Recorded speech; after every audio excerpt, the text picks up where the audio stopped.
இந்த காலத்தில் நிறைய பேர் அதிகமாக பயமுறுத்துறது என்னென்னா அது நெகட்டிவ் தாட்ஸ் தாங்க. அதிலிருந்து மீண்டு வருவதற்கு முயற்சி செஞ்சிட்ருக்கீங்களா? யாராவது ஒருத்தர் சின்ன டிப்ஸாவது கொடுக்க மாட்டாங்களா அப்படின்னு யோசிச்சுட்டு இருக்கீங்களா? இந்த கதை கண்டிப்பாக உங்களுக்கு யூஸ்ஃபுல்லாக இருக்கும். எனக்கும் தான்.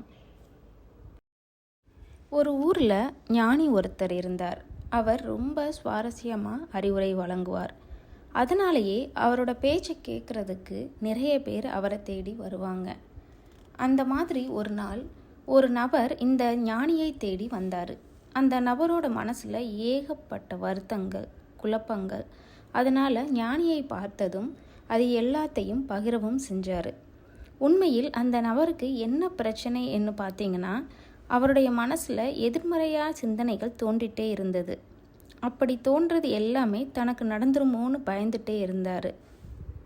இப்போது இதை எல்லாவற்றையும் அந்த ஞானிக்கிட்ட சொல்லிட்டு, ஐயா, தீன்னு சொன்னால் சுடுவதில்லை, இனிப்புன்னு சொன்னால் நாக்கு இனிக்கவும் இல்லை, ஆனால் இந்த எதிர்மறை சிந்தனைகள் மட்டும் ஏன் கொஞ்சமாக நமக்குள்ளே வந்தால் கூட ஒரு பெரிய குழப்பத்தையும் பயத்தையும் ஏற்படுத்துகிறது, இதிலிருந்து எப்படித்தான் வெளியே வருவது அப்படின்னு கேட்டார்.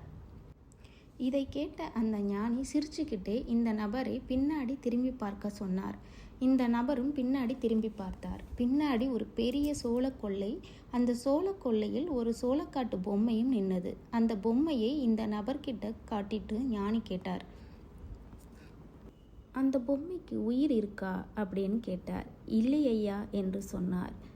ஞானி மறுபடியும் கேட்டார், அந்த பொம்மையால் பேச முடியுமா, இங்கேயும் அங்கேயும் நடக்க முடியுமா அப்படி என்று கேட்டார். அதுக்கும் இந்த நபர், கண்டிப்பாக இல்லை சாமி, அந்த பொம்மையால் பேசவும் முடியாது, இங்கேயும் அங்கேயும் நடக்கவும் முடியாது அப்படி என்று பதில் சொன்னார். இப்போ அந்த ஞானி மறுபடியும் ஒரு கேள்வி கேட்டார். பேச முடியாத, உயிரும் இல்லாத, இங்கேயும் அங்கேயும் நடக்க முடியாத இந்த சோளக்காட்டு பொம்மையை பார்த்து மற்ற பறவைகள் எல்லாம் ஏன் பயந்து போகுது அப்படி என்று கேட்டார்.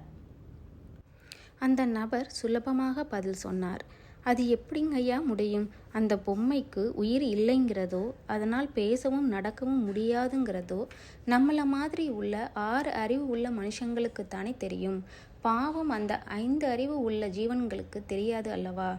அதனால்தான் அந்த பறவைகள் எல்லாம் பயப்படுது அப்படின்னு அந்த நபர் சொன்னார். இப்போ அந்த ஞானி அந்த நபருக்கு பதில் சொன்னார். நம்முடைய மனசும் இப்படித்தான். சரியாக பழக்கப்படுத்தாமல் வச்சிருந்தோம்னா அந்த 5 அறிவு ஜீவன் எப்படி சோளக்காட்டு பொம்மையை பார்த்து பயந்ததோ, அந்த மாதிரி எதிர்மறை சிந்தனைகள் என்பது வெறும் பிம்பம்தான். அப்படிங்கிறது தெரியாமல் பயந்துக்கிட்டே இருக்கும். கொஞ்சம் உன்னோட மனசை பழக்கப்படுத்தி பார். இந்த எதிர்மறை எண்ணங்கள் எல்லாம் வெறும் பிம்பம்தான். அந்த பிம்பத்துக்கு உயிரும் கிடையாது, உணர்வும் கிடையாது. அது என்னோட வாழ்க்கையில் பழிக்க போகிறதும் கிடையாது. அதை விட மேலாக என்கிட்ட நிறைய நல்ல சிந்தனைகள் இருக்குது. அந்த நல்ல சிந்தனை தான் எனக்கு நடக்கப் போகுது என்று மேலும் மேலும் நிறைய நல்லது நடக்கும் அப்படிங்கிறதை உன் மனசுக்குள் சொல்லிப்பார். அடுத்த முறை எதிர்மறை எண்ணங்கள் வரும்போது உன் மனசு குழப்பமும் செய்யாது, பயப்படவும் செய்யாது அப்படி என்று சொன்னார். ஆமாங்க, எங்கே திரும்பினாலும் எதிர்மறையான ஒரு செய்தி கேட்கிற இந்த காலகட்டத்தில் எப்படிங்க எதிர்மறை எண்ணங்கள் தோன்றாமல் இருக்க முடியும்? அப்படி தோணும்போது தானாகவே நம்ம மனசுக்குள் பயமும் குழப்பமும் வரத்தானே செய்யும். அதுதான் இயற்கையும் கூட. அப்படி வர எண்ணங்களை நம்மளால் மாற்ற முடியாது. ஆனால் அந்த எண்ணம் வந்தால் கூட நம்ம மனசு அதை பற்றியே சிந்திக்காமல் நல்ல விஷயங்களை பற்றி சிந்திக்கிற அளவுக்கு நம்மளால் நம்ம மனசை மாற்ற முடியும். இந்த பயிற்சியை இந்த கதை உங்களுக்கு சொல்லிக் கொடுத்து இருக்கும் என்று நம்புகிறேன். எதிர்மறை சிந்தனைகளை கைவிட்டுவிட்டு நல்ல சிந்தனைகளை வளர்ப்போம். நன்றி.